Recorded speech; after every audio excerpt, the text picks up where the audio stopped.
축덕과 초갈못이 함께 즐기는 방송 축덕 속덕 66번째 이야기 시작합니다. 반갑습니다. 안녕하십니까, 주영민입니다. 코로나19 여파로 축구뿐 아니라 모든 스포츠 일정이 꼬이고 있습니다. 오늘 주바페도 지금 20분 가까이 늦어서 네, 늦었어요. 저희 녹음 일정도 꼬이게 됐습니다. 네, 죄송합니다. 점점 스포츠 이야기거리가 줄어들고 있어요. 볼 것도 정말요. 요새 저 스포츠 담당인데 스포츠 할 게 없어서 우울합니다. 맨날 코로나19 뉴스만 들으니까 노이로제 걸릴 것 같아요. 그러니까 말입니다. 좀 새로운 소식, 좀 재밌는 스포츠 소식이 있었으면 네. 좋겠다 하는 순간 이청용 선수가 네. K리그에 복귀한다는 그나마 좀 조미료 좀 쳐줬어요. 네. 이청용 선수가. 아주 반가운 소식이 날아들었습니다. 앞으로 이적할 거면 무조건 월요일에 해라. 오늘은 아주 타이밍이 좋았습니다. 네. 저희가 늘 좀 약간 아쉬웠잖아요. 오늘 무슨 얘기를 해야 되나 굉장히 걱정 많이 했잖아요. 근데 이청용 선수가 와주면서 이야기거리를 탁 던져주고 저희가 낼름 받아 먹어보도록 하겠습니다. 자, 주바페 주시은 아나운서. 네, 안녕하세요. 주시은입니다. 여러분, 저는 개인 사정으로 늦은 게 아니고요. 녹화가 늦어진 겁니다. 네. 오전에 녹화가 어떤 프로그램이죠? 톡톡 정보 브런치라고 약간 네. 좋은 좋은 아침 같은 프로그램인데 네. 요즘 이제 코로나 때문에 다들 많이 스트레스 받으시잖아요. 그래서 네. 오늘 특별히 이렇게 정신과 선생님이 나오셔서 심리도 방역을 해야 된다 이런 주제로 얘기를 하다 보니까 조금 길어졌어요. 어때 주바페님의 심리 상태는 어땠나요? 저요? 그런 건 안 했나요? 네, 제 심리 상태는 얘기 안 했고 과도한 불안을 갖지 말자 뭐 이런 식으로 얘기했는데 좀 많은 분들이 안 불안해하셨으면 좋겠습니다. 그러니까요. 네. 마스크 저희 회사 앞에 바로 앞이잖아요. 공영 하나로마트가 네. 있어서 거기서 마스크를 판매하는데 줄이 정말 건물을 막 뱅뱅뱅뱅 돌아요. 네. 오늘 아침에도 출근할 때 보니까 한 9시가 안 됐는데 뭐 대충 세려봐도 한 100명은 넘으실 것 같더라고요. 그래서 괜히 그 줄을 보면은 내가 뭔가 잘못하고 있는 것 같은 느낌? 나는 왜 저기 서 있지 않지? 이런 느낌? 뭔가 줄에서 네. 이탈한 느낌이 들 정도로 좀 심리적으로 더 많이 그 불안감 네. 퍼져 있는 것 같습니다. 그 정보 브런치? 네, 언제 해요? 금요일 예. 오전 10시 반에 합니다. 네, 10시 반에. 네, 홍보 제대로. 한참 바쁘실 시간이니까 뭐 신경은 안 써도 될 것 네 같고요. 그렇습니다. 자, 그리고 뽕 작가 박진영 씨. 네, 오늘도 나왔습니다. 박진영입니다. 이발했네. 네. 저 또 바뀐 게 한 개 더 있어요. 눈썹? 눈썹은 지난주에 했잖아요. 또 하나 바뀐 게 있습니다. 안경? 바뀌었습니다. 오. 그래서 나 눈썹이 좋은데? 이번 주 2주 동안 눈썹 문신도 하고 머리도 자르고 안경도 받고 새 마음 새 뜻으로 밖에 많이 3월에 돌아다녔네. 조회수 많이 나오면 돈 많이 줘요? 그렇진 그건 않아요. 아니잖아요. 네. 갑자기 바꾸고 그래. 돌아다니지 말라니까. 그래도 집에 마스크 비축량은 충분히 있으신가요? 제가 좀 미세먼지 신경 쓰는 편이라서 아. 그 전에 한 20개 30개 정도를 사놨었는데 지금 하나씩 떨어져 가고 있어요. 좀 아까워서 마스크 붙여 하나 쓰세요. 한 2, 3일씩 그냥 쓰고 있습니다. 전 원래 그러면 안 된다고 동냥했어요. 하는데. 어제. 동냥이요? 그래서 친구가 집에 와서 마스크 주고 갔어요. 주동량? 제가 하도 없다 그래가지고 10개를 주고 갔습니다. 이거 11일 요새 진짜 걱정없네. 마스크 나눔해주는 사람 가끔씩 있는데 돈 주는 것보다 행복해요. 막 마음 따뜻하게 요즘에 느껴지고. 이제 스포츠 스타들도 많이 기부를 하는데 마스크 이렇게 현물로 이동국 선수가 2만 개 기부를 했죠. 네. 2만 그런 개. 식으로. 그게 더 어떻게 보면 현실적으로 네. 와닿는 실용적인 선물이지 않을까. 구하기 너무 힘드니까 요새. 그러니까 줄 서서 구해야 되는데 음. 관용을 받을 수 있는. 자, 우리 이정찬 기자, 네. 이정찬 기자 나왔습니다. 이질척. 네, 오늘도 질척 되려고 나왔습니다. 정찬 선배님도 근데 이발하신 건가요? 네. 오, 약간 청순해지셨네요. 청순 불량했었나요? 그 전에 섹시했나요? 내일 모레 40인데. 아니 약간 뭔가 오늘 니트랑 머리 스타일이 약간 청순한 느낌이에요. 안경 새로 바꾼 선수한테는 전혀 관심이 없고 네, 이런 관심 네. 근데 저는 눈썹을 부담스럽- 스스로 만들어도 관심이 없을. 아유 웃기다. 이번 주에 리터치 받으러 가야 됩니다. 못 부리는 남자예요. 네, 멋은 많이 부리더라고요. 요새 또 피트니스에 다니면서 살도 빼려고 하고 여자친구도 있으면서 누구한테 이렇게 잘 보이고 싶은가. 근데 머리는 잘 자른 것 같아요. 그래요? 네. 이번에 미용실 좀 바꿨는데 형이 잘 자르더라고요. 마음에 들어요. 우리 로이 쌤. TMI였습니다. 로이 쌤 하는 거 보니까 꽤 비싼 데서 자르고. 그러니까요. 아니에요. 중저가입니다. 중저가. 블루클럽 가야 되는 거 아니에요? 아유, 일단 모르겠습니다. 거기 사장님이. 네, 좋습니다. 자, 제로니모님이 또 6,100캐시를 후원해 주셨어요. 왜 그러니까요? 6,100일까요? 글쎄요, 6,100? 6일. 아니면 61회 때가 좋았나? 61회 60일에 레전드 방송이었나요? 여수에 계시는 걸 이제 확실하게 인지하고 여수에서 식당 하신다고 그때 그랬는데 요즘에 여수가 코로나 때문에 식당이 괜찮으신지. 그러니까 걱정되네요. 여수 한상 차림이 진짜 괜찮거든요. 알았습니다. 자꾸 너무 세. 축구 이슈 없을 때 확 양쪽 눈썹을 붙여버리고 싶어. 너무 갈라져요 이야기가. 여수 한상 차림이래. 알겠습니다. 자 그럼 먼저 댓글 중에서 봄의 전설님 거를 한번 읽어주실래요? 네, 봄의 전설님이요. 사소한 궁금증인데 검색을 해도 나오지 않아서 여기에 여쭤봅니다. 해외리그 팀들은 라커룸에서 어떤 언어로 소통을 하는지요? 프리미어리그야 영어로 대화할 것 같은데 그러면 분데스리가는 독일어, 세리에A는 이탈리아어, 리그앙은 불어, 라리가는 스페인어로 소통을 하나요? 그 나라 리그에서 뛰는 선수들이 그 나라 언어를 배우는 게 당연해 보이긴 한데 언어를 배우는 일이 만만치 않겠구나 싶습니다. 궁금해서 댓글 남깁니다. 계속 잘 듣겠습니다. 네, 신선한 질문이에요. 네. 이게 뭐 정답은 없겠죠. 근데 그렇죠. 당연히 일단은 뭐 중요한 거는 지도자가 어떤 나라 언어로 쓰느냐가 사실 굉장히 중요한 부분이고요. 요즘은 이제 뉴미디어들이 워낙 발달을 하면서 각 구단 그리고 또는 협회에서 라커룸 영상을 뉴미디어를 통해서 공개하는 곳이 굉장히 많아졌습니다. 그리고 뭐 최근에 유튜브에서 되게 화제가 됐던 영상 중에 하나는 프랑스 대표팀의 그러니까 지난 러시아 월드컵 끝난 뒤에 이제 감독의 너네들은 이제 앞으로 챔피언이라 불릴 것이다라고 했던 그 라커룸에서의 연설이 굉장히 또 화제가 되기도 했었죠. 그러니까 당연히 뭐 불어로 얘기했죠.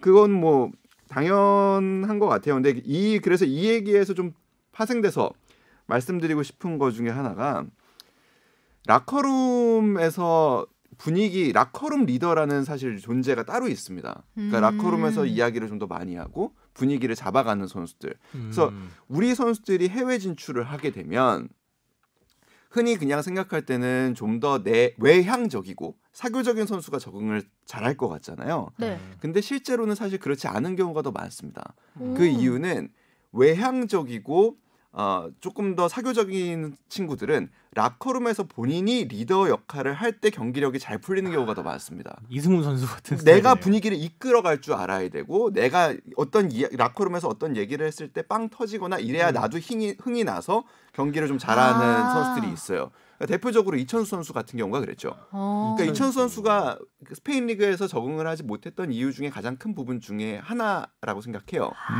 근데 반대로 한국말 못했어 걔들이. 그렇죠. 그 반면에 이제 박지성 선수나 설기현 선수 같은 경우에 이제 성공하기 좀 더 좋았던 환경은 일단 내향적이죠. 그러니까 본인에게 훨씬 더 집중을 하는 편이고 주변에 휩쓸리지 않고 잘 듣는 편이고요. 그리고 그 다음에 또 내향적인 선수가 또 성공하기 위해서 가장 중요한 점 하나인데 이런 라커룸 리더와 친하게 지내는 게 제일 중요합니다. 왜냐하면 이 라커룸 리더가 야 우리 지 챙겨줘야 돼 이런 류의 멘트나 꼭 정확하게 챙겨줘야지. 하지 않더라도 그런 분위기를 만들어갈 수 있거든요. 그게 바로 맨유 시절에는 에브라 선수였던 거죠. 에브라 선수 같은 경우에는 아버님이 외교관 출신이고 그래서 언어적으로 굉장히 본인 스스로 자체가 굉장히 감각이 있는 사람이 그래서 가끔 가다가 우리 뭐 박지성 선수하고 얘기할 때도 간단한 한국어를 할 정도로 그래서 그런 라커룸 리더를 사실은 가까이 지내는 게 굉장히 중요한 부분입니다. 경기장 밖에서 소통할 일이 사실은 선수들은 훨씬 더 많기 때문에 그런 부분이 있습니다. 그래서 뭐 당연히 지금 벤투 감독 같은 경우에 들어와 있으면 이제 당연히 통역을 통해서 이제 라커룸에서는 대화가 이루어지는데 우리가 외국 선수로 또 가는 경우가 있잖아요. 그럼 통역이 같이 들어옵니다. 그래서 황인범 선수 같은 경우에 지난해 MLS에서 뛸 때 통역이 라커룸에 같이 들어갔었고요. 그럼 보통 그런 거를 이제 양해를 구합니다. 지도자들과 다른 선수들에게 지금 라커에서 벌어지고 있는 일을 정확하게 이해를 해야 되기 때문에 같이 통역이 들어가겠다. 근데 지금은 통역 없이 그러니까 1년 만에 지금 황인범 선수는 통역 없이 지낸다고 합니다. 영어를 잘해요. 황인범 선수가 우리말은 당연히 잘하겠지만 그 말 주변이 굉장히 좋아요. 굉장히 조리 있게 말하고 좀 머리가 되게 좋다는 느낌을 받았어요. 맞아요. 그래서 언어적인 능력이 좀 있는 것 같아요. 금방 배웠네요. 글쎄 말이에요. 벌써 영어를 할 정도면. 이번 주 비디오 먹을 기대할게요. 네, 여러분 황인범 선수 관련한 콘텐츠가 하나 나갈 겁니다. 콘텐츠를 저희 8시 뉴스에서 하려고 계속 준비를 하다가 빠지고 타이밍이 지금 뭐 황인범 선수가 뭐 어떤 하고 있는 시즌을 하고 있는 개막했어요. 했구나. 네. 그래서 그 전에 하려고 했었는데 못했죠. 그래서 미루다가 황희범 선수 취재한 거를 여기로? 결국은 방송에 못 분리수거하는 거죠. 재활용. 재활용 아니고 새활용. 새로 활용하는 거죠. 네. 활용한 적이 없습니다. 공개한 적이 없으니까. 좋은 얘기 잘 들었고요. 이제는 질문을 한번 들어보겠습니다. 이번 주에는 다행히 질문이 굉장히 많이 와서 저희가 이 질문 가지고 이야기를 좀 많이 하면 되겠다. 저희 걱정을 많이 해주셨잖아요. 네, 질문을 좀 많이 주셨어요. 그래서 한번 정리를 한번 해보겠습니다. 무엇이든 물어보세요. 네, 박태건님이 보내주셨습니다. 물어뜯었어요. 안녕하세요. 오랜만에 글을 쓰는 것 같습니다. 모두들 건강히 잘 지내시죠? 잘 지내고 계십니다. 이분도. 제주의 2부 리그 강등 후 충격의 나날을 지내긴 했는데 나름 시즌 준비를 잘하고 있는 것 같아서 올 시즌 다이렉트 승강을 기대해보려 합니다. 오늘은 특별한 질문이 있는 건 아니고요. K리그 시즌 개막을 앞두고 나름 준 전문가님들의 시즌 예측을 듣고 싶어서 메일을 보냅니다. 기사에서 시즌 개막을 잠정 보류한다고는 하지만 올 한해 운영을 안 하는 건 아니기에 기자님들과 뽕작가, 주바페 아나운서님이 생각하는 K리그 1, 2 우승팀은 어딘지 그리고 다크호스 팀이 있다면 어디가 될지 예측 부탁드립니다. 저는 K리그 1 우승팀 전북, 다크호스 팀 강원 예상해봅니다. 리그2는 당연히 제주 우승입니다. 네, 아직 이곳은 괜찮지만 모두들 코로나 조심하시고요. 특히 기자님들은 외부 활동 많이 하시는 분들이라 더더욱 건강에 유의하세요. 이번 주도 화이팅입니다. 네, 박태건님은 제주 맛집 보내주신 제주 맛집을 제공해 주셨어요. 그래서 저희가 가장 먼저 읽어드렸고요. 앞으로도 계속 참여 많이 해주시고 잘 지내신다니까. 네, 저희가 이제 K리그 시즌 개막을 앞두고 좀 특집까지는 아니고 좀 중점적으로 이야기하려고 했던 것들이 이제 이런 이야기들이에요. 근데 시즌 개막이 계속 미뤄지고 있어서 시즌 개막 날짜가 정해지면 이 이야기도 같이 다룰 것 같습니다. 오늘은 일단 질문만 소개해드리고 답변은 시즌 개막을 앞두고 다 함께 해드리는 것으로 하겠습니다. 자, 그다음에 이정찬 원팀 리더십 책 보유자라는 이 책 필독서 되겠어요. 정말 딱 맞춰서 명서입니다. 이정찬 기자의 그 출연 타이밍을 정확히 알고 계세요. 네, 정확하게 맞춰서 보내주셨어요. 자, 읽어주시죠. 네, A 대표팀의 월드컵 2차 예선 2경기와 관련해 질문드립니다. 만약 3월 말까지 코로나가 진정될 기미를 보이지 않는다면 의무 차출을 해야 하는 A매치 경기라고 하더라도 해외파 선수들이 뛰는 소속 클럽팀에서 전염병을 이유로 차출을 거부할 가능성이 있을까요? A매치 데이라고 하더라도 이런 경우에 해당 클럽들이 피파 규정상 거부할 수 있는 근거가 있는지 궁금합니다. 네, 일단 질문을 2개, 3개 주셨나요? 2개 주셨습니다. 이게 첫 번째 질문입니다. 네, 일단 2개 주셨는데 이거부터 답변을 하고 갈까요? 또 보내주셨구나. 네. 이거부터 할까요? 네. 결론부터 말씀드리면은 사실 이거는 얼마든지 소통을 해야 되는 문제입니다. 그래서 과거에도 그런 사례가 없다고 보기가 어렵고요. 일단은 이에 앞서서 일단은 3월 A 매치는 연기가 됐죠. 일단은 동아시아 국가들 사이에서는 연기를 합의를 했고요. 근데 이게 A 매치 캘린더라는 게 이제 피파에서 A 매치 캘린더라는 게 2022년 월드컵 전까지가 다 정해져 있는 상황이에요. 2022년 전까지 모든 A매치 캘린더가 정해져 있는 상황에서 다른 날을 새로 잡기가 어렵습니다. 그리고 피파의 승인이 떨어져야 되는 부분이어서 단순히 그냥 연기하고 싶다고 연기가 되는 문제가 아니기 때문에 그리고 또 우리의 상대 국가가 될 수 있는 서아시아 국가들의 또 동의도 필요하기 때문에 이 부분 일정에 대한 부분은 다음 주에 확정이 될 예정입니다. 일단 확실한 건 3월에 열리기로 한 우리의 2차 예선 2경기는 열리지 않습니다. 3월에. 일단은 좀 그 코로나 사태가 좀 진정이 돼야 할 것 같고요. 전염병을 이유로 차출을 거부할 수 있습니다. 근데 이거를 공식적으로 아마 그렇게 얘기를 하기는 어렵고, 근데 팀에서는 그 사정을 얘기를 할 거예요. 그러니까 여러 가지 커뮤니케이션들을 합니다. 그 구단은 선수를 소유하고 있는 팀이기 때문에 권리를 갖고 있습니다. 물론 A매치 기간에 특별한 일이 없으면은 의무적으로 보내주는 게 우리 피파가 정한 룰이지만 여러 가지 문제가 있을 수 있어요. 그러니까 과거에 박지성 선수 같은 경우에 무릎 수술을 한 뒤에 허정무 감독이 계속 대표팀에 차출을 하니까 퍼거슨 감독과의 실제로 그런 좀 알력 싸움이 있었죠. 니네 월드컵도 이미 확정을 했는데 진출 확정했는데 꼭 그렇게 박지성을 모든 경기에 다 써야 돼? 가져가야만 했냐. 지금 우리 리그가 훨씬 굉장히 더 중요한데 이제 허정무 감독 입장에서는 아니 우리가 월드컵을 확정해서 이제 이렇게 중요한 선수가 팀의 주장이 그런 빠진 평가전을 치러야 돼? 이렇게 나오는 거죠. 그래서 그 당시에 어떤 일이 있었냐면 맨유에서 트레이너를 직접 급파했습니다. 니네 의무 상황을 못 믿겠다가 아니라 그러니까 자 우리가 좀 더 정확하게 관리하기 위해서 우리의 박지성의 현재 몸 상태를 제일 잘 알고 있는 우리 트레이너를 그럼 보내겠다. 그랬을 때 이제 사실 안 받을 수도 있는 거거든요. 아 그렇게 우리 팀에는 우리 팀의 메디컬 팀이 있고 그들에 대한 니네들이 하는 건 뭘 거냐라고 안 받을 수도 있지만 그냥 허정무 감독이 되게 기분 좋게 받았어요 그때. 아니 뭐 그래 오는 건 뭐 괜찮아. 그러니까 그런 식의 조율들이 필요합니다. 왜냐면 이 선수들은 그들의 자산이기 때문에 그들과 계속 소통을 해야 되기 때문에 그래요. 그러니까 뒤에서 또 얘기가 나올 수도 있겠지만 손흥민 선수의 부상 같은 경우에도 마찬가지입니다. 그러니까 대표팀에서 선수가 다치게 돼요. 그러면 이 경우에 대표팀은 모든 의무 기록들을 토트넘에 제공해야 할 의무가 있습니다. 우리가 진단하고 뭐 판단한 부분에 대해서. 근데 토트넘은 사실 대표팀에 손흥민 선수와 관련한 모든 의무 기록을 제공해야 할 의무는 없습니다.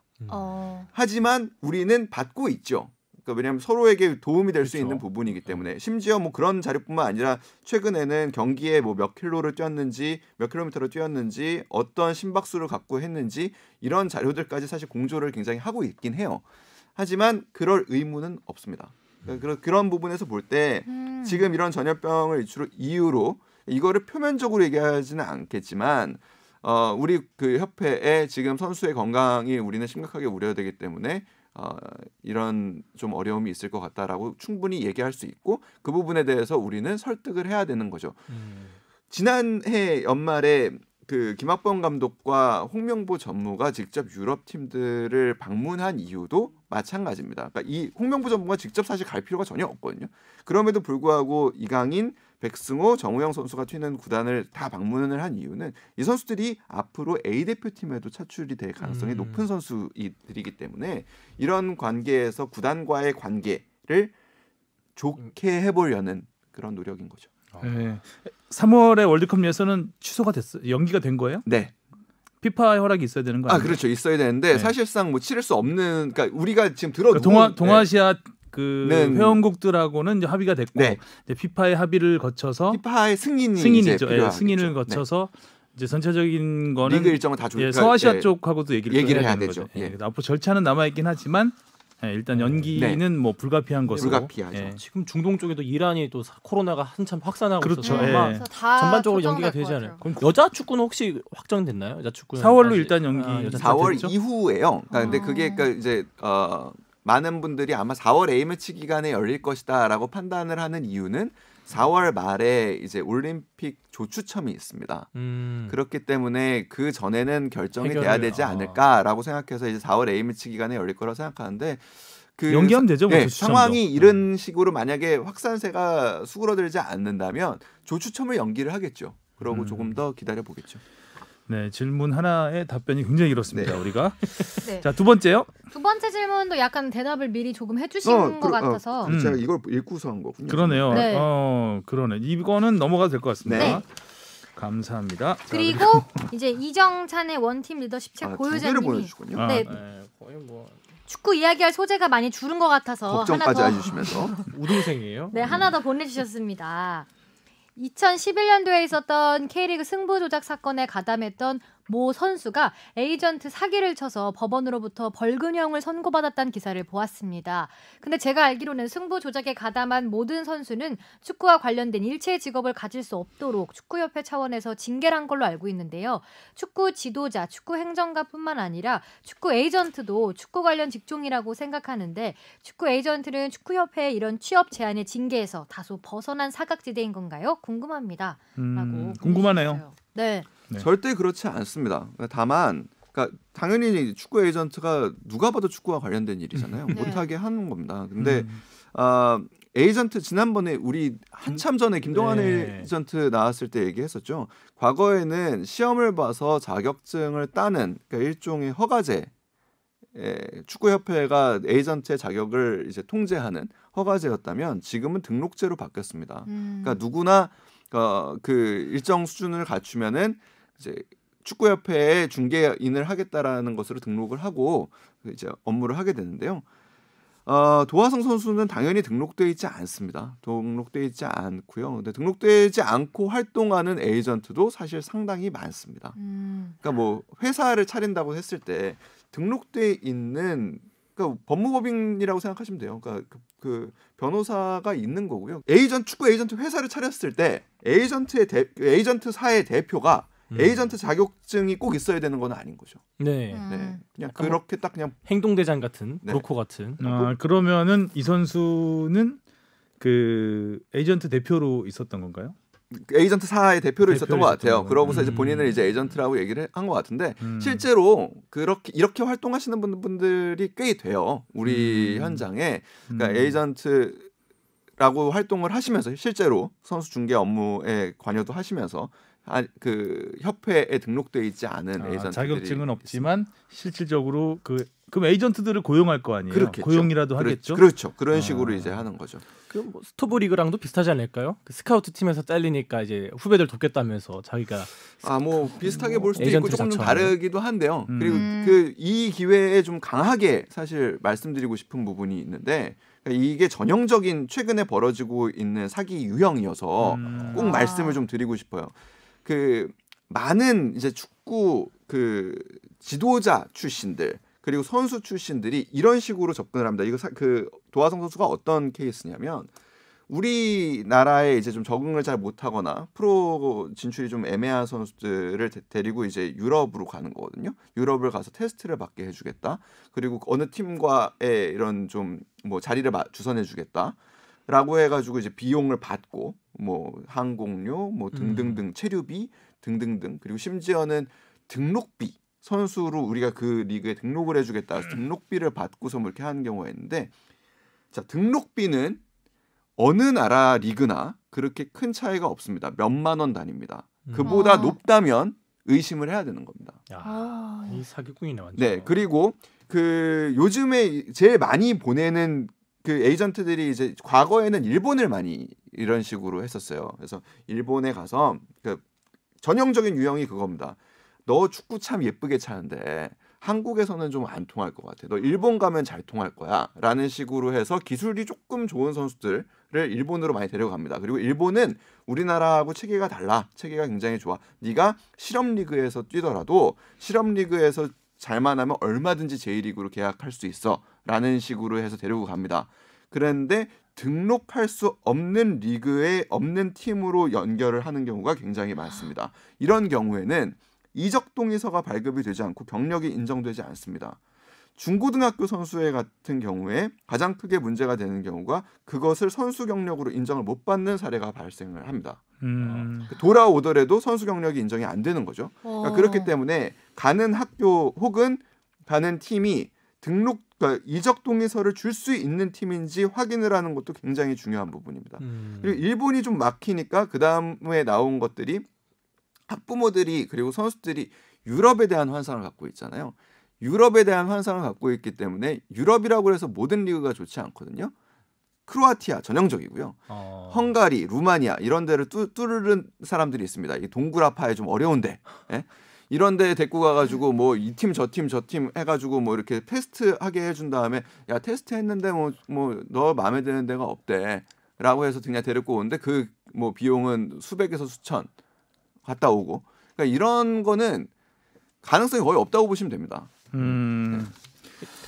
이런 그러니까 어떻게 보면 그 학부모님들의 욕심, 부모님의 욕심이 또 이런 그 사기꾼들의 먹잇감이 되는 거죠. 불안을 판매하는 심리 거죠. 방역을 해야 되는 거죠. 심리 방역이 필요한 겁니다. 알겠습니다. 뭐 하나만 던져주면 끝없이 얘기를 하기 때문에 질문 던지기가 무섭습니다. 자 그리고 마지막 질문이요. 네, 이경섭님이 보내주셨습니다. K리그 아시아 쿼터는 주로 호주나 일본 국적 선수들로 구성되어 있는데 올해 5개 팀이나 아시아 쿼터로 우즈베키스탄 선수를 영입했습니다. 과거 제파로프, 게일리히, 카파제 등의 선수들이 K리그에서 뛰며 좋은 활약을 준 적이 있었다가 한동안 우즈베키스탄 선수들이 K리그에 보이지 않았던 것 같은데 다시 주목받게 된 이유가 있는지 궁금합니다. 라고 보내주셨어요. 요거는 짧게 말할 수 있습니다. 잘하니까요? 네? 잘하니까요. 그럼요. 제일 중요한 거고요.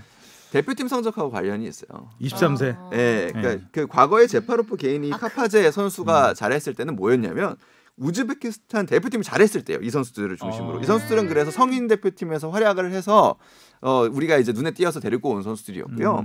뭐 대표팀 주장도 하고 막 그랬었죠. 굉장히 잘했던 선수들. 그리고 지금 이렇게 데려오는 선수들 중에 뭐 대표적으로 알리바예프 뭐 이런 선수들은 우즈베키스탄 연령대별 대표팀이 지금 굉장히 좋습니다.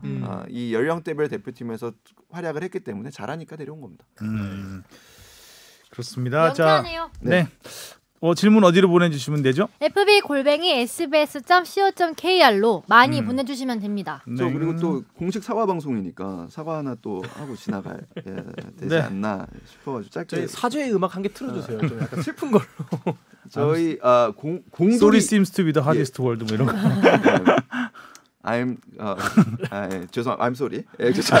공돌이프 84님께서 그 스크린 쿼터 저는 솔직히 폐지라고 정확하게 얘기는 안 했었던 것 같은데 폐지라고 다시 들어보진 않았어요. 근데 폐지라고 했겠죠. 했으니까 이렇게 공돌이프 84님께서 이렇게 얘기를 하신 것 같은데 그러니까 정확하게 말씀드리면 스크린 쿼터는 폐지가 아니라 축소된 게 맞고 근데 저는 개인적으로는 사실상 무의미해졌다라고 생각하거든요. 그래서 아마 은연중에 이렇게 폐지라는 말을 했다면 그렇게 한 것 같아요. 죄송하고 사실과 다르니까요. 근데 일단 저는 이렇게 스크린 쿼터제를 통해서 담보한 스크린을 소수의 상업 영화가 또 독점하고 있기 때문에 지금의 스크린 쿼터는 사실상 무의미한 부분이 아닌가. 알겠습니다. 합니다. 책영사에서 언제 한번 시간 되시면 충무로 퀴즈가 축구 퀴즈로 남아 있는 걸로. 알겠습니다. 오늘 굉장히 컨디션이 좋아가지고 뭐 하나 던져주면 그냥 이정찬 기자가 막 저희 질문 한 개 던져주고 셋이 잠깐 나갔다 커피 한 잔 마시고 와도 될 것 같아요. 시간을 거의 뭐 그냥 시간을 그냥 다 죽이고 있습니다. 오늘 주신 아나운서가 좀 늦게 와서 저희가 좀 빨리빨리 진행을 하고 싶은데 이정찬 기자가 안 놔주고 있어요 지금. 팟빵에선 2배속으로 들을 수 있고요. 그다음에 요 부분을 스킵할 수도 있으니까요.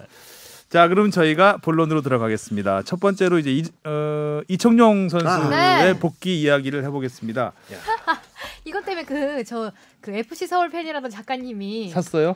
아니죠. 살 수가 부산 갔잖아요. 네. 마지막 희망이었다고 자기는 축구가 너무 싫다고 어제 카톡을 했습니다. 맞습니다. 아예 돌아서 버렸군요. 서울 팬들이 좀 가슴이 좀 아팠을 소식이에요. 이제 안 보시겠다고. 다음에 더 돌아서서 아예 360도 돌아버리면 괜찮을 수도 있을 것 같긴 한데. 예상보다 빨리 왔죠. 네, 진짜. 원래는 이제 6월 유럽 시즌 끝나면 이제 FA 자격으로 올 것으로 예상이 됐었는데 이정료를 주고 울산이 데려왔습니다. 욕심을 생각보다 부렸어요. 네. 울산이 정말 일찍이부터 계속해서 뭔가 작업을 해오고 있었나 봐요. 그러니까요. 뭐 울산은 관심을 보인 게 꽤 시간이 좀 됐죠. 그러니까 서울에 앞서서 사실 좀 관심을 보였었던 거고, 그러니까 그런 뭐 위약금 문제, 우선 협상 문제를 사실은 알기 전부터 울산에 대한 관심, 그러니까 이청용 선수에 대한 관심은 울산에서 있었던 상황이었습니다. 이정료가 많지는 않았던 것 같아요. 근데 그 보험 구단에서 이정료 받기를 원했고 울산 구단이 뭐 큰 고민 없이 오케이를 한 거 보면 이정료가 크지는 않았던 것 같고 하나의 뭐 오늘 또 난 뉴스 보면은 일단 그 보험과의 문제 이적 관련 거는 이제 다 끝났고 하나 남은 건 이제 FC 서울의 위약금일까요? 네, FC 서울의 뭐 위약금 문제는 사실 뭐 풀어야 할 문제이긴 한데 이걸로 인해서 울산과의 뭐 협약에 걸림돌이 되거나 그런 일은 아닙니다. 그러니까 그 사람 전에 기성용 사태 때 이제 뭐 많은 분들이 이렇게 좀 그렇게 보도가 되면서 좀 오해를 하시는 분들이 있는 건데, 그러니까 이청용 선수는 서울과 우선 협상을 했고요. 서울과의 우선 협상 기간에서 서로 간에 입장 차가 있었기 때문에 우선 협상은 결렬된 겁니다. 그 그러면은 우선 협상이 결렬된 상황에서 서울은 이청용 선수의 이적을 막을 수 있는 권리가 없습니다.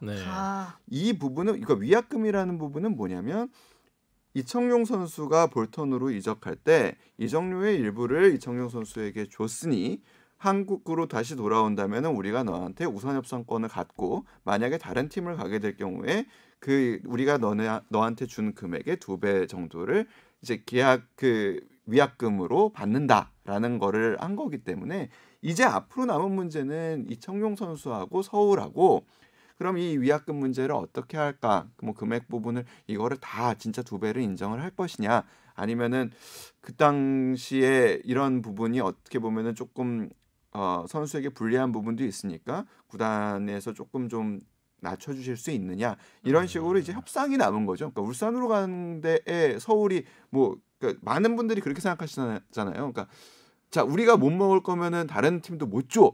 뭐 이런 목리를 부리는 그런 조항이 아닙니다. 일단은 FC 서울 직원인 줄? 네. 대변을 잘 하시네요. 대변을 공손하게 FC 서울 팬 뿔난다고 우리가 얘기하니까 공손하게 지금까지와는 완전 색다른 태도를 보여주셨는데 FC 서울 그러면 기성용 선수는 우선 협상을 안 했다는 얘기인가요? 우선 협상했죠. 안 된 거죠. 저것도.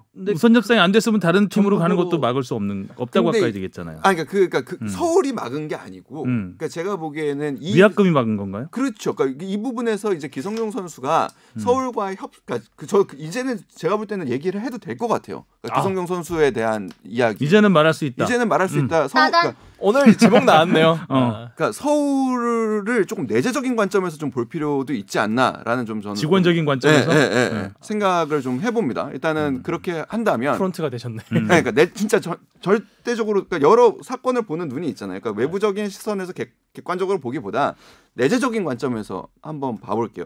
서울이라는 구단은 그 기성용 선수가 그랬죠. 그러니까 우리는 12월부터 얘기를 했고 구상이 끝나기 전이었다. 맞습니다. 그러니까 결국에 어떤 상황이었냐면 서울의 그리고 목표는 뭐였냐면 서울도 그러니까 기성용 선수를 데려오고 싶었어요. 근데 기성용 선수를 데려올 수 있는 구단의 예산이 만만치가 않은 거예요. 그러면 서울은 이거를 어떻게 해결을 하려고 했냐면 어떤 선수의 이적을 통해서 이적료를 확보하고 이 이적료로 기성용 선수를 이제 영입을 하고 싶었던 거예요. 그러니까 연봉을 그 이적료로 메우려고 했던 거예요. 근데 이 선수의 이적이 불발됐습니다. 이렇게 되면서 스텝이 꼬이기 시작하는 겁니다. 서울의 예산은 우리 종씨 아닌가요? 어떤 종씨? 주시 말씀하시는 건가요? 네. 이제 말할 수 없나? 이번에 주장된 그분? 그래서 그 선수가 그러니까 뭐 얘기하죠 뭐 그걸 뭐 거기까지 했는데 뭐 그러니까 하나하나씩 다 이렇게 됐는데 뭐 판도라의 상자를 엽시다. 그러니까 주세종 선수가 연말까지 계약이잖아요. 연말까지 계약이기 때문에 서울은 방법이 이 선수와의 계약을 연장을 하거나 판다면은 겨울 이적 시장에 팔아야 제값을 받고 팔 수가 있습니다.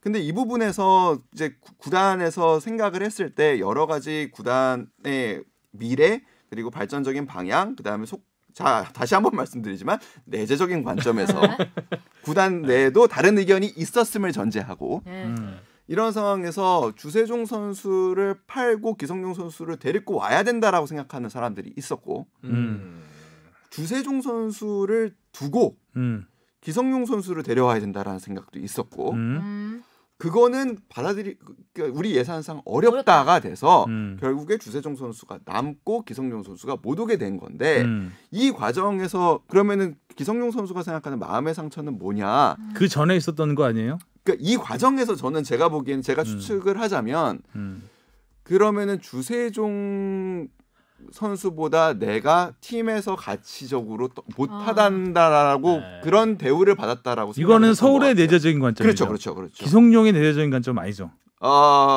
그렇게 봐야겠죠. 그렇죠. 예. 오해가 있을 수 있어요. 왜냐하면 뭐 서울에서 하고 있는 얘기를 지금 하고 있는 거니까. 그렇죠. 그러니까 제가 보기에는 그런 흐름으로 간 거라고 봐야 될 것 같아요.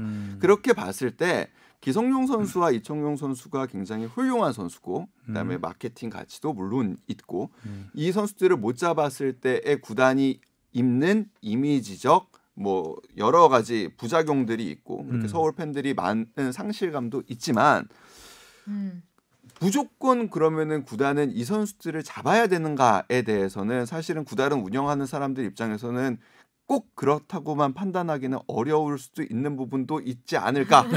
자, 서울의 입장을 알겠고요. 네. 제가 생각하기에는 기성용 선수의 마음의 상처는 그 이전 상황에서부터 시작이 됐죠. 그 이전이면 12월 이전 말씀하시는 건가요? 언제부터 정확히 서울과 접촉을 했는지 모르겠어요. 근데 12월이라고 이제 본인이 얘기를 했으니까 그때라고 하면 이게 이제 12월부터 약간 기성용과 전북 얘기가 이제 소문으로 돌았어요. 12월 한 중순 그렇죠. 그쯤부터. 그러면 서울과는 그 전에 접촉을 했다는 얘기죠. 네. 그러면 그때 서울하고 우선 협상에서 어느 정도 서울하고는 끝났다라고 생각을 했으니 전북과 접촉을 했겠죠. 분명히. 그러니까 그 전에 이미 전북으로 가기 전에 서울하고는 상처를 입은 거죠. 서울한테. 무슨 거예요. 일이 벌어졌는지 모르겠지만 뭐 들리는 얘기로는 이정료를 말도 안 되게 제시를 했다. 기성용의 자존심에 완전 상처를 줄 만한 금액을 제시해서 연봉을 네. 이정료가 아니죠. 연봉을 제시해서 이제 거기에 마음의 상처를 입고 그 이제 에이전트가 전북 쪽에 던졌더니 전북은 받겠다고 했다. 그때 위압감을 잘 몰랐던 상황이니까. 예.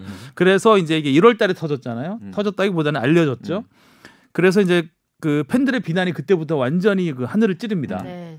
그 주변에서 뭐 시즌권 판다는 사람도 있었고. 아니 팔았어요 실제로. 네, 실제로 환불을 많이 환불했어요. 했죠. 그래서 그런 비난을 받다 보니까 아이고 이거 그래도 데려와야 되겠구나라고 이제 그때부터의 이야기가 지금 이정찬 기자의 이야기라고 봐요.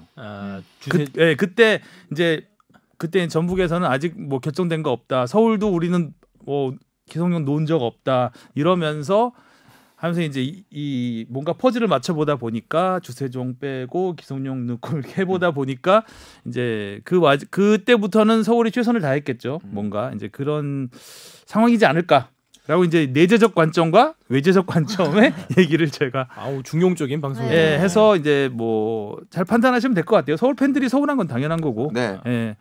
제가 이청용 선수 이야기를 시작을 해서 기성용 선수의 비하인드 스토리까지. 이청용 선수 같은 경우는 그리고 조금 기성용 선수하고 다른 부분이 있는 게, 그러니까 뭐 그 기성용 선수가 그 당시에 셀틱으로 갔을 때 에이전트가 지금까지 계속 맡고 있습니다. 근데 이청용 선수는 그 사이에 에이전트가 여러 번 바뀌었습니다. 그래서 외국인 아닌가요?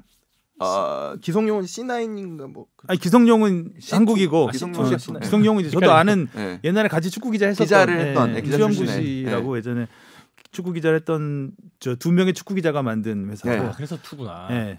CC 둘 다 정 씨와 추 씨예요. 전용준 씨와 막 실명 전용준 전무 에이전트 너무 많이 까는데 실명. 네. 이런 분위기 좋죠. 네. 그리고 이제 이청용 선수는 외국계에서 한 적. 그러니까 이청용 선수는 이청용 선수가 도봉중학교 때부터 어렸을 때 봐주던 에이전트가 있었습니다. 그 분이 일단은 그 볼턴으로 나가는 계약을 그분이 그러니까 아주 어렸을 때부터 보시던 분이 했고 이청용 선수하고의 그 에이전트와의 계약이 깨집니다. 그러면서 외국인 그 에이전트를 맞아요. 그래서 접촉하기가 굉장히 힘들었던 적이 있었어요. 그러니까 외국인 에이전트로 갔다가. 그다음에 외국인 에이전트가 하니까 이런 불만들이 나오잖아요. 그렇죠. 접촉이 너무 어렵고 어디로 어레인지를 하려면은 그래서 결국에 다시 국내 에이전트로 돌아오고 최근에 이청용 그 선수의 업무를 한 에이전트는 또 다른 에이전트이긴 해요. 그래서 사실 이 작업을 할 때 이청용 선수는 본인이 이 위약금 부분을 모르고 있었다라는 게 제가 알고 있는 부분입니다. 이청용 선수가 모르고 있었다? 네. 이청용 선수는. 그리고 나중에 확인을 해보니 이거는 분명히 위약금이 적시돼 있더라. 근데 그게 그럴 수가 있다고 해요. 그래서 아니 어떻게 계약을 하는데 모를 수가 있냐 선수 본인이 라고 물어보니까 나갈 때의 상황은 선수는 나가는 데만 집중이 돼 있고 그렇기 때문에 그렇죠. 네. 그러니까 그리고 구단에서 어떤 안전장치들을 이제 슬슬 끼워 넣기 시작하잖아요. 그 부분에 대해서 이거 못 빼주세요라는 얘기를 할 수가 없는 상황인 경우가 많다고 합니다. 그래서 일단은 큰 틀에서 합의가 되고 나가는 게 확정이 됐으면 좋게 그리고 다른 팀으로 돌아온다라는 생각을 그렇게 크게 안 했을 수도 있고요. 당시에는. 그래서 했는데 이번에도 이제 결국에는 이청용 선수가 뒤늦게 확인을 하게 된 걸로 보여요. 그렇군요. 아무튼 유니폼은 달라지겠지만 그렇죠. 다시 K리그에서 뛰는 모습. 이청용 선수를? 네. 블루드래곤 어울려요. 또 울산이랑. 그러네. 이청용 선수가 서울에서 뛰던 자료 화면을 우리가 리포트에 썼는데 정말 옛날 화면 정말 옛날 화면이더라고요. 화질 떨어지고 화질 떨어지고 4:3 화면 비율에 그렇게 오래됐나 11년 만에 돌아오는 거죠. 이청용 선수도 막 그런 백에서 사진 찍으시겠네요. 공크레인 앞에서 중공업 앞에서 중공업 피셜. 오늘 뜰 겁니다. 그래서 아마 오늘 뜰 겁니다. 네, 오늘 뜰 것 같고 타이밍 좋아요. 네. 이청용 선수가 들어오면서 이동경 나와요? 선수가 이제 해외로 떠날 것이다라는 혹 얘기가 막 있어요. 황인범 선수 팀으로 간다고. 네, 이런 얘기도 있고요. 이 부분은 뭐 어떻습니까? 요거는 제가 그렇게 열심히 취재는 못 해봤습니다. 이런 얘기들이 있습니다. 예. 아무래도 이제 이동경 선수가 23세 이하 22세 이하인가요? 지금 22세 이하 쿼터를 넘어가기 때문에 이제는 이제 그 쿼터적인 면에서 한 부분을 제대로 차지하게 되는 부분이 있고 또 이청용 선수와 뭐 포지션이 살짝 겹치는 이청용 선수 어떻게 이용할지는 모르겠지만 뭐 여러 가지 포지션을 할 수 있는 선수이기 때문에 이동경 선수도 그리고 꿈이 있겠죠. 해외 그렇죠. 진출에 그 나이에 대한 딱 나가기 좋은 나이잖아요. 그래서 뭐 울산의 전력에서는 여러 가지 변화가 있을 것 같습니다. 올 시즌에 김보경 선수 보내고 팬들의 조현우 선수와 일단 정승원 선수를 일단은 영입을 또 했고 뭐 영입 그 플러스적인 요인 또 마이너스적인 요인 그래서 이것이 이제 어떤 결과로 나타날지 개막을 언제 하느냐가 중요하겠죠. 네, 기대가 돼요. 다음 시즌도. 다음 시즌, 오늘 시즌. 이번 시즌이죠. 다음이라고 하지 마. 멀어 보여. 열리겠지. 멀어 보여. 네. 그렇습니다. 자, 국내 축구 이야기 이청용 선수가 들어와서 좀 오랫동안 해봤고요. 원래 우리가 오늘 해외 축구 준비 많이 했잖아요. 네. 국내 축구 이야기가 너무 없어서 해외 축구 중에서는 리버풀의 첫 패배가 가장 3일절에 되게 좋아하네. 네? 되게 좋아하네. 아니, 그러니까 제가 이거 앵커멘트 했는데 무패의 그거를 되게 제가 좀 뭔가 강조한 게 너무 기억에 나서. 어떻게 했어요? 그때 무패 우승의 꿈을 저버리고 말았다는 표현이 있었는데 저버리고 말았다? 접었다. 예. 접었다고 했는데 약간 되게 저도 모르게 기분이 어땠어요? 좋았어요? 안 좋았어요? 기분이 날짜가 날짜가 그래서 네, 날짜가 정의 구현했다. 그리고 뭔가 또 계속 그런 말도 있었잖아요. 리버풀이 하도 잘해서 뭐 좀 이렇게 밀린다. 기사에서 당연하다. 우승이 뭐 당연하고 재미없다 이랬는데 역시 무패 우승은 쉽지 않다는 걸. 강등권에 있던 팀 와포드한테 3대0 골 넣는 거 봤는데요. 멋지죠? 네. 봤는데 골은 멋져야 된다. 집 앞에 잘 직구 쳐라. 넣었는데 약간 그 리버풀 선 수비수들이 다 일시정지 하는 느낌이 나네요. 그러게요. 다 왜 멍 때리고 있는 건가요? 지쳤을까? 그러니까 좀 황당하게 좀 측면에서 그냥 넉넉고 있다가 그냥 그러니까 또 반다이크도 그냥 아니 경기장에서 멈춰 있다니요. 축구는 움직여야 된다. 쉬지 말아야 한다. 네, 그렇습니다.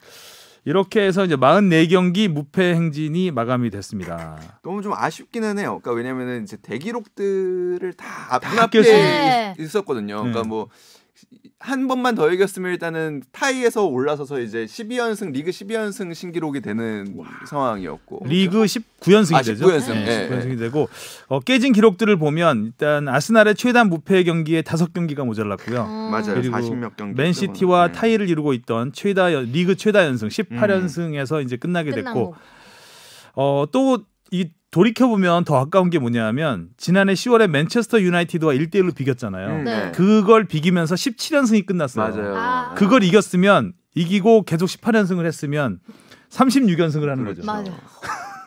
그거면 어마어마한 기록이 되는 거죠. 그러니까 왜 갑자기 흔들렸지? 글쎄 말이에요. 갑자기 아니에요? 아니 근데 그 축구 구단이 늘 최상의 컨디션과 퍼포먼스를 유지한다라는 거는 제가 보기에는 그렇죠. 불가능하다고 봐요. 진짜 이번 경기 하나로 뭐 위기가 찾았다 이러면 진짜 냄비인 거가 냄비가 돼버리는 거죠. 경기 내용을 뭐 간단하게 수치로 설명을 드리면 점유율은 71대 29로 리버풀이 앞섰어요. 근데 슈팅 수가 7대 14. 2배 차이.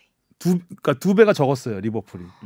그러니까 좀 이상한 경기죠. 그러네요. 점유율을 그렇게 했는데 점유율을 71%를 가져가면서 슈팅 수는 7개, 와포드는 29%의 점유율에 슈팅 수가 14개. 3대 0의 결과가 말해주는 거겠지만 참 이해할 수 없는 경기 내용이었고 내용도 간단히 제가 사실 뭐 시간 때우는 것도 있었지만 통계적으로 좀 몇 개 준비했는데 오랜만이네요. 잊고 있었던 닉네임이었네요. 그 44경기 무패 행진을 달리는 동안에 39승 5무. 그래서 승점이 122점이에요. 반면에 아스날이 최다 무패 행진을 기록한 49경기, 5경기가 많습니다. 무패를 했는데 그동안 승점이 121점. 오히려 리버풀이 높아요. 높네요, 승점. 물을 많이 키. 당시 예. 아스날은 36승 13무였고요. 리버풀은 39승 5무. 예. 지금 그래서 이 44경기 무패 동안 승점이 2.77입니다. 맨시티가 2017-18 시즌에 승점 100점을 달성할 때 경기당 2.63점이었거든요. 예. 만약에 지금 뭐 이 페이스로 간다면 유럽 한 시즌 최다 승점을 가능하죠. 넘어설 수가 있습니다. 그래서 이 추세라면 107점이 가능하고요. 승점. 그리고 남은 10경기를 다 이기면은 109점이 돼요. 그렇죠. 109점. 예. 유럽 최다 승점은 참고로 스코틀랜드 셀틱이 가지고 있는 106점입니다. 그러니까 뭐 이제 정신 차리면 그러니까 아직도 노려볼 수 있는 기록은 있다는 거죠. 그러니까 그런 시즌 최다 승점도 그렇고 그리고 2위와의 최다 점수차 우승도 가능합니다. 그렇죠. 지금 79대 22점인가요? 22점인데 많이 나네. 예, 여튼 이 부분도 제가 알기로는 신기록 달성이 가능한 부분으로 알고 그리고 있습니다. 이번 경기도 원정 경기이기 때문에 홈 승리, 뭐 홈 무패는 또 그건 살아있죠. 계속 예. 이어지겠죠. 그렇습니다. 홈 최다 지금 21연승 와. 달리고 있는데 이 기록은 지금 타이 기록이에요. 그러니까 리버풀이 70년대 세웠던 기록과 타이 기록인데 이제 한 번만 더 이기면 최다 기록이 되는 것이고 자기 자신 뛰어넘네. 그리고 4경기 무패 행진을 달리는 동안 그 마누라의 위력을 말씀드리면 마네가 27골, 살라가 24골, 피르미누가 12골. 4위가 누군지 아세요? 반다이크. 진짜요? 반다이크가 반다이크? 7골. 그러니까 사실 마누라 빼놓고는 공격진에서는 거의 골을 못 넣었다. 오리기도 많이 못 넣었네요. 생각보다. 오리기가 5골. 반다이크 생각보다 많지는 않습니다. 그 도움 순위를 보면 알렉산더 아놀드가 무려 21개. 그리고 로버슨이 14개, 양쪽 윙백들이 뭐 어마어마하죠. 어마어마하죠. 둘이. 그리고 피르미누가 도움 3위인데 10개. 그러니까 피르미누는 더블을 기록하죠.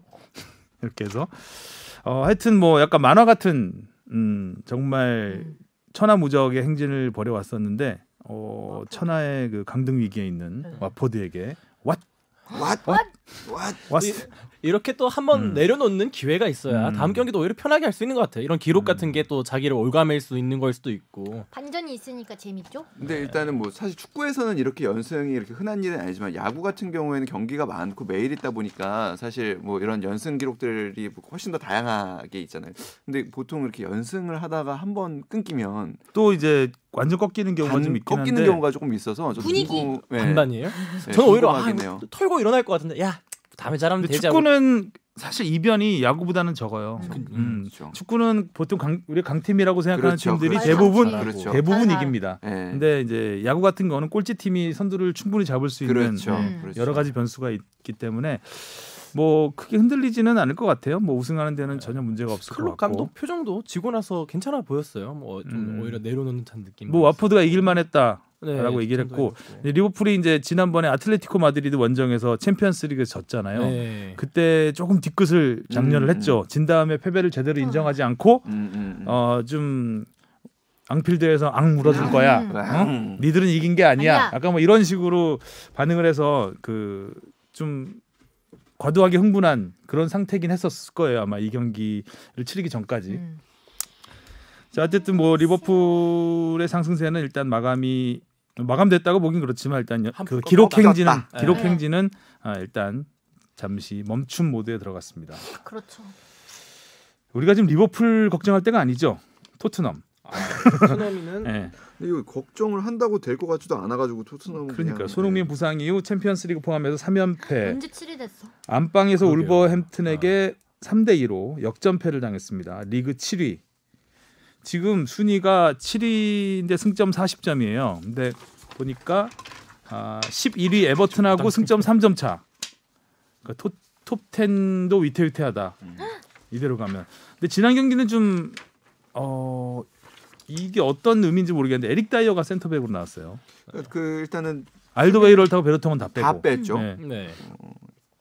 그래서 무리뉴 감독 이야기를 들어보니까 뭐 그분이 뭐 이렇게 전술에 대해서 구체적으로 말씀하시는 분은 아니지만 자기는 가장 빠른 선수를 좌우 윙백에 놓고 에릭 다이어가 미드필드 역할도 할 수 있는 시스템을 짰다라고 얘기를 했더라고요. 이게 제가 잠깐 봤을 때는 이제 원래 무리뉴의 감독은 조금 더 선이 굵은 축구를 했잖아요. 과거 포체티노 감독보다. 근데 최근 들어서 이제 손흥민 선수도 부상 빠지고 케인도 빠지면서 조금 더 빌드업에 가까운 모습을 하려고 하는 것 같더라고요. 그 과정에서 느린 게 싫었던 것 같아요. 저는 그냥 그 동안에 그러니까 수비수들이 급격히 느려졌거든요. 그러니까 나이가 들면서. 네, 나이가 들면서 지난 시즌하고는 너무나 다르게 느려졌어요. 그러니까 확연히.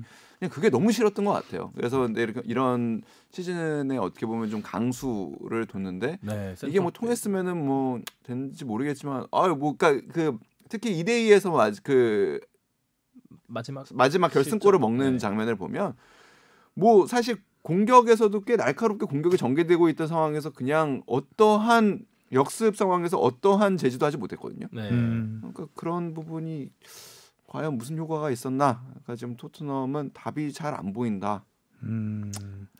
그래서 뭐 토트넘이 사정이 굉장히 안 좋잖아요 지금. 영국 언론들 쓰는 거 보면 뭐 누가 그 얘기인지 모르겠는데 일단 무리뉴에 대한 판단은 올 여름이 지나서 해라 라는 뭐 얘기도 나오고 뭐 없는 살림에 어쩔 수 없는 거란 얘기도 있고요.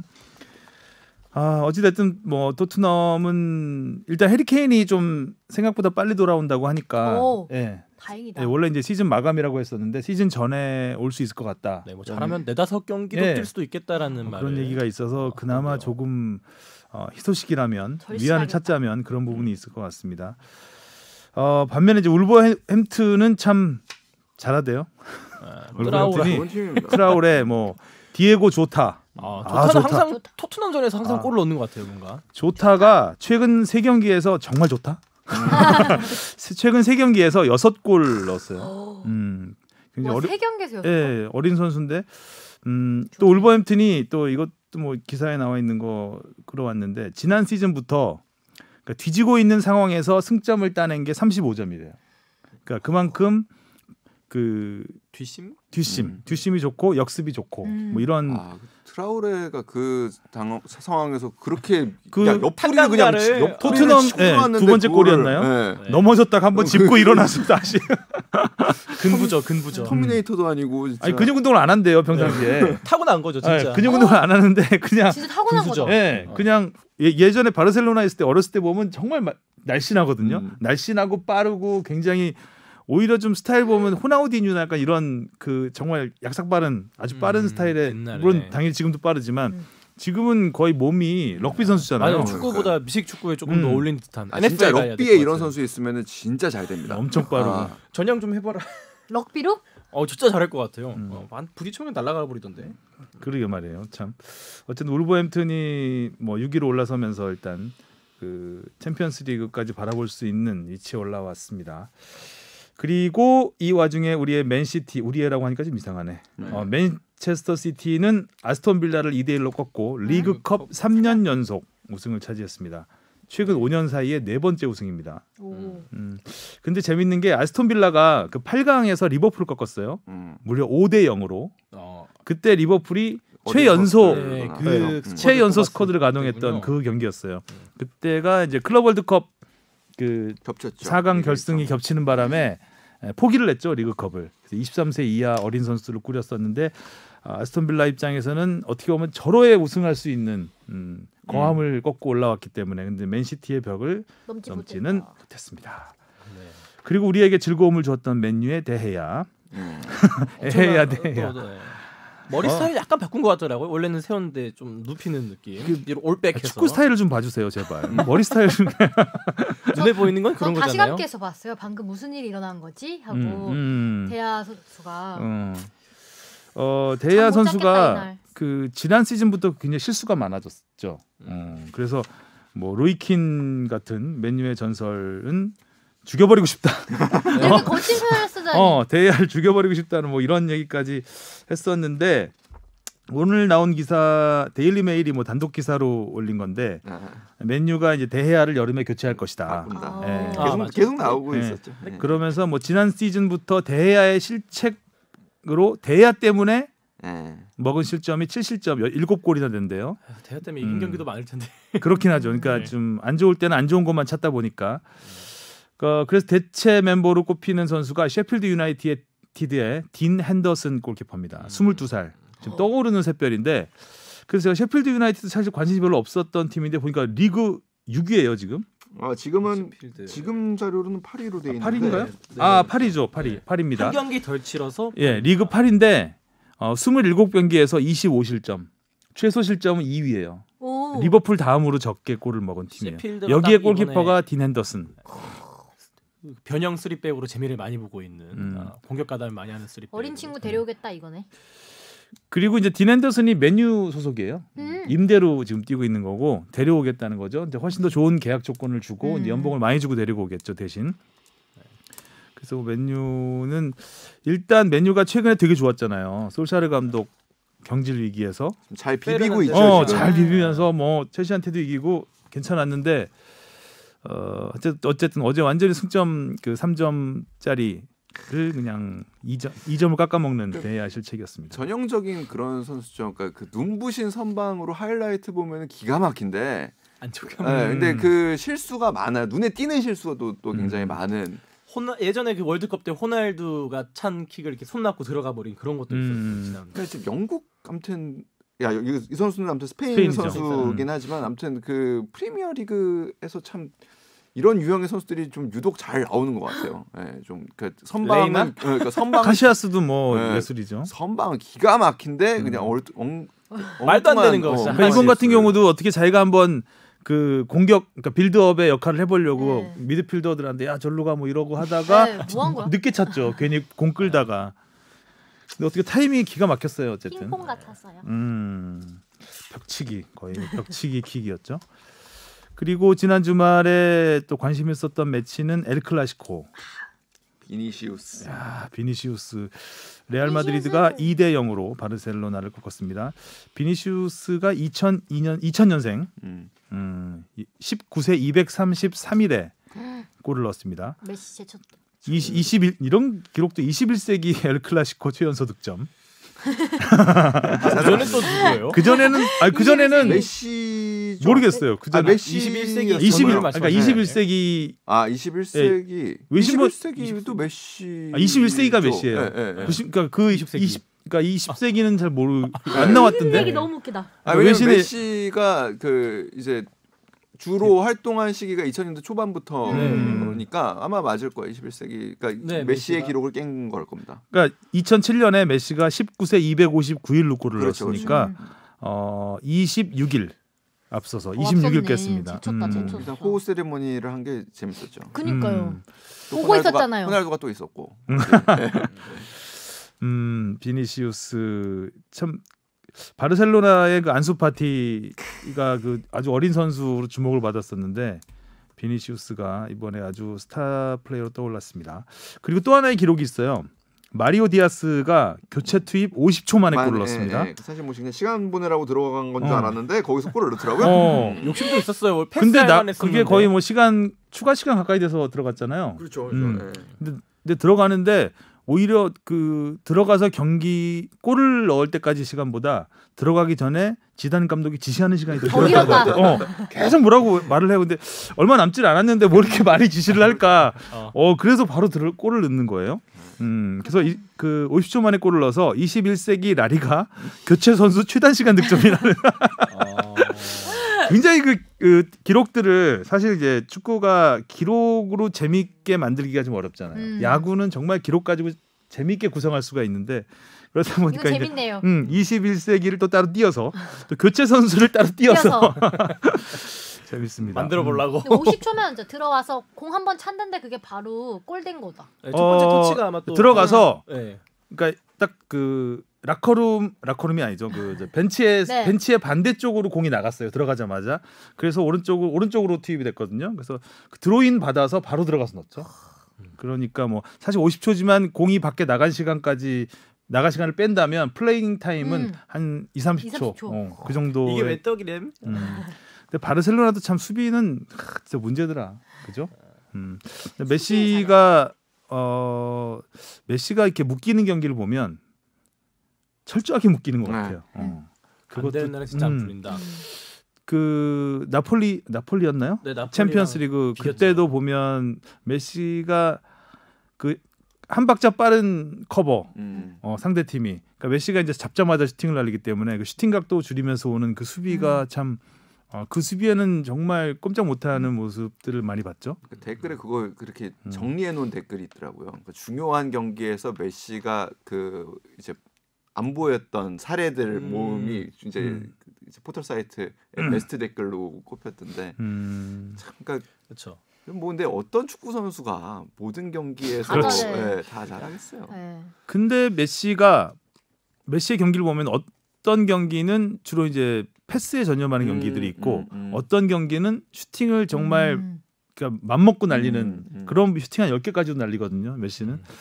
근데 이게 슈팅을 맘먹고 날리려고 하는 경기는 별로 결국 안 좋은 경우가 좀 있어요. 극과 극. 좋으면 완전히 좋고 안 좋으면 완전히 좋고. 근데 좀 도우미로 나서겠다라는 경기들은 이제 좀 더 잘 풀리고. 잘 풀리는 경우가 좀 있는 것 팀이 같아요. 잘 풀렸던 경우가 있을 것 같은데 이제 그러니까 거기에 아르헨티나가 그 헤매는 이유도 있지 않나라는 생각도 조금 들고요. 그래서 좀 감독의 역할이 중요하지 않을까. 좀 더 메시를 활용할 수 있는. 근데 좀 어쨌든 바르셀로나 입장에서는 챔피언스리그도 마음에 안 들었고 물론 원정에서 비기긴 했지만 네. 레알 마드리드한테 2대0으로 진 거는 5년 만인가 이겼다는 것 같은데 엘클라시코에서 레알이 네. 8경기 만에 8경기 만인가요? 2017년 8월이 마지막 승리. 3년 만이구나. 클라시코. 자 이렇게 해서 네. 오늘 축덕축덕 여기까지 정리를 하면 될 것 같습니다. 다음 주에는 또 어떤 타이밍이 찾아올지 네, 메일 많이 보내주세요. 네, 메일 많이 보내주세요. 네, 질문이 밥줄입니다. 뭔가 또 사과할 게 나오겠죠 또. 이정찬 기자가 사과 대열에 합류해서 아주 저는 뿌듯합니다. 이성용 기자와 저는 여러 번 사과했기 때문에. 네. 자 우리 박지현 작가는 리터치 잘하시고요. 네. 다음 주에 아주 깔끔한 모습으로 찾아뵙겠습니다. 자 수고하셨습니다. 다음 주에 뵙겠습니다. 다음 주에 코로나 봬요. 조심하세요. 조심하세요. 아.